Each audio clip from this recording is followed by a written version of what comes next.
अनुभवायचा श्वास. हे दोन्ही शिवशक्ती माझ्यातच विराजमान आहेत. मीच शिव आणि मीच शक्ती. आज माझ्यातीलच चैतन्य ऊर्जा. पण मी इकडं तिकडं भरकटत राहते. मला असं पाहिजे तसं पाहिजे. मलाच असं का, मी एवढ्या सेवा करते असं आजपासून मी मनात सुद्धा आणणार नाही. असं म्हणा त्या देवतेला. मी आजपासून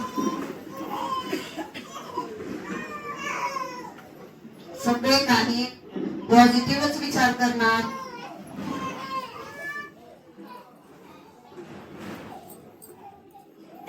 देवतांना सगळ्या देवघरातील देवतांकडे बघायचे. मनात ते मनात प्रत्येक देवाचं स्मरण करायचं आहे.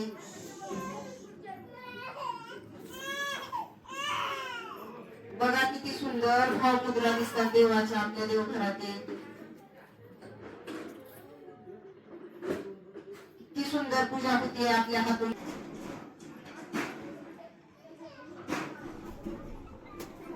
देवतांनी तो नैवेद्य स्वीकारलेला आहे आणि तुम्हाला भरभरून आशीर्वाद देत आहे. मी सांगितल्याशिवाय डोळे उघडायचे नाही. फोन वाजू काही हो,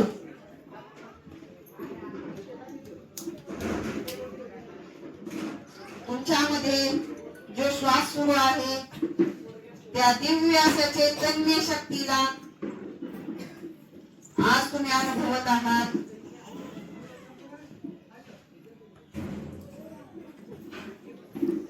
तुमच्या हृदयामध्ये विराजमान असलेलं तुमचं गुरुतत्व तुम्ही आज अनुभवत आहात. आज त्या गुरुतत्वाला म्हणजे तुमच्या स्वतःच्या आत्म्याला, तुमच्या श्वासाला आज मनापासून कोटी कोटी धन्यवाद द्या. हे परमात्मा, तुझे कोटी कोटी धन्यवाद. तू आहेस म्हणून माझ्यात आज सर्व काही चैतन्य आहे. तो आत्मा आहे, त्याला आपण कधी बोलतच नाही. आपण इतरांशी बडबड बडबड बडबड करत असतो. आपल्या स्वतःच्या आत्म्याशी तुम्ही आज एक संकल्प करा. मी 1 मिनिटापासून सुरुवात करेन की आजपासून मी माझ्या देवतांसमोर बसून माझा आणि माझ्या देवांचा नियमित 1 मिनिटापासून सुरुवात करायची. माझ्या देवासोबत बोलायची. प्रत्येकाने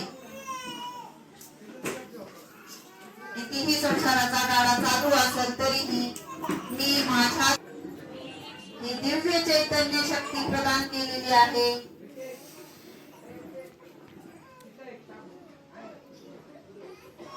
या चैतन्य शक्तीचे मी दररोज कोटी कोटी आभार मानेन. माझ्या स्वतःच्या आत्म्याला मी कोटी कोटी धन्यवाद देईन रोज. कारण हा श्वास कधी संपत नाही, सांगता येत नाही. त्याच्यामुळं आपण आपल्या स्वतःच्या शिवशक्तीला अगोदर भजायला सुरू करा. आपण भोलेनाथाचं दर्शन घेतो, त्याच्यातली दिव्य ऊर्जा भगवंताने आपल्या शरीरात दिलेली आहे, पण आपण ती अनुभवत नाही. आजपासून या दिव्य ऊर्जेचा अनुभव मी स्वतः घेणार आहे.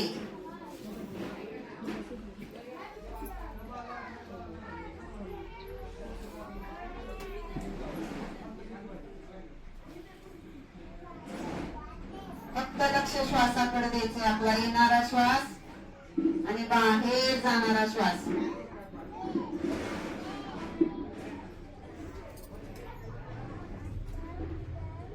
देवतांनी प्रसाद ग्रहण करून झालेला आहे. तुम्हाला भरभरून आशीर्वाद दिलेला आहे. तर तुम्हाला प्रत्येकाला या सप्ताहामध्ये तुम्ही काय विनंती केलेली होती स्वामी महाराजांना, तुमचे कुठले कुठले संकल्प होते, त्याचं भरभरून असं फळ तुमच्या झोळीमध्ये दत्तावधूतांनी स्वामी महाराजांनी भरभरून फळ दिलेलं आहे, भरभरून आशीर्वाद दिलेले आहेत तुम्हाला. प्रत्येकाचा संकल्प पूर्ण झालेला आहे. यासाठी तुम्ही स्वामी समर्थ महाराजांचे, दत्त महाराजांचे त्याला मनापासून धन्यवाद द्या.